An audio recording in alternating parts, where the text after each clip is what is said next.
Je suis un peu embêté parce que je vais avoir l'air de vous flatter ouvertement, ça m'ennuie, mais je pense que les mouvements du type Occupy Wall Street, Occupy la finance, enfin prenez possession des lieux de la finance, sont les mouvements politiques les plus importants qu'on ait jamais connus, je veux dire, dans leur valeur politique.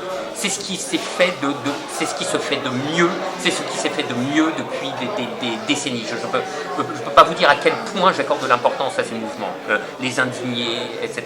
Et pour une raison simple, c'est que les paroles critiques ont été captées par jusqu'à présent ont été captées par des institutions.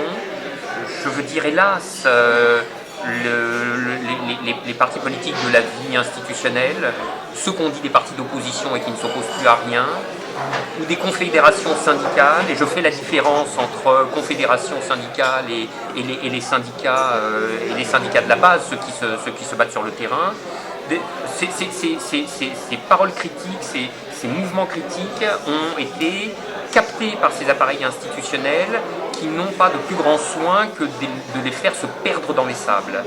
Moi j'étais, si vous voulez, je suis sorti furieux des manifestations qui avaient eu lieu début 2009, je ne sais pas si vous en souvenez, qui étaient des manifestations où il n'y avait pas de mot d'ordre particulier, mais où les gens avaient répondu en masse, il y avait des millions de personnes dans la rue, et simplement parce que c'est leurs affects de colère et d'indignation devant l'état du système qui les avaient poussés à la manifestation. Moyennant quoi, nous avions arpenté une fois de plus, probablement une fois de trop, le sacro-saint itinéraire de la République à la nation, qui est parfaitement inoffensif, sur lequel il ne se passe rien, où il n'y a rien, etc.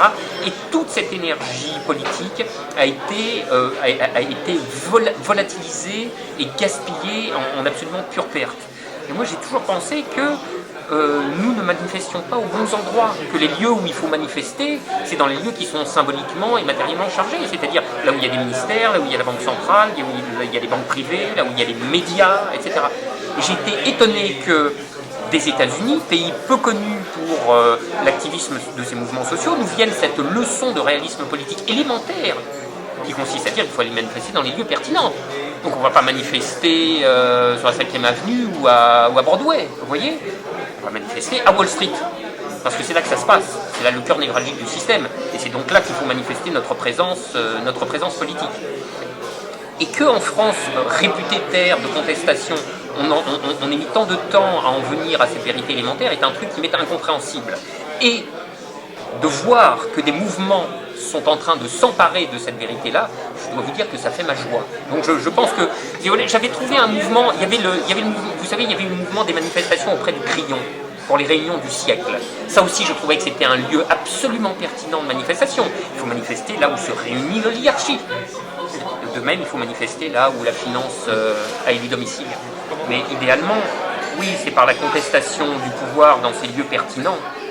Où est le pouvoir actuellement? Il est dans les banques et dans les institutions financières, il est aussi dans les institutions médiatiques, et puis il est dans les institutions politiques, bien sûr, mais c'est dans la contestation du pouvoir en ces lieux pertinents que pourrait s'opérer le commencement de rassemblements qui seuls, à la fin des fins, ont la puissance de faire changer ce système.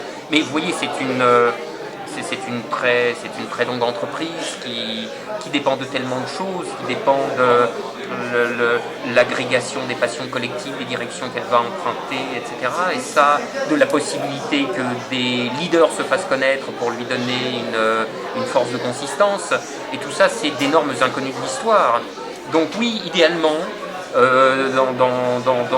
dans mes rêves en couleur, je voudrais que Occupy Wall Street ou Occupy la Défense, ou Occupons la Défense, naisse comme un mouvement minoritaire, et puis par sa force propre, ait la capacité de faire précipiter et coaguler tous ces affects de colère qui sont, pour moi ça c'est une évidence intuitive, dont la société française est gorgée.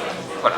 Donc, et elle est en attente de ça, je veux dire de quelque chose qui rencontre la conscience et l'imaginaire commun et qui est une force de mise en mouvement.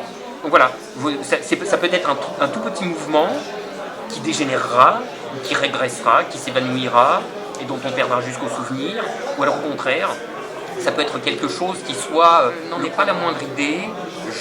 J'ai toujours un doute quant à la mondialisation des luttes, même si je crois qu'il y a de réels effets de contagion, d'imitation, etc. Donc je ne sais pas quoi vous dire parce que je ne suis pas pythoniste et j'ai aucune capacité de prédiction surnaturelle. Et voilà, qu'est-ce que vous voulez là, vous n'êtes pas prospectiviste en fait. Ah, du tout. D'accord, que ce soit bien clair, donc je poserai pas de questions. Oui, non. Et puis très honnêtement, je pense pas que quiconque puisse l'être, sauf à verser dans le registre du wishful thinking. Vous faites le constat en fait. Exactement. Voilà. Vous ne lisez pas l'avenir. Voilà, en effet, je ne suis pas un ruspice.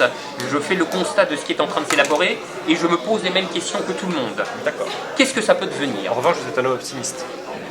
Je vais vous dire, j'ai une trop forte tendance à prendre mon désir pour la réalité. Je le sais, quoi.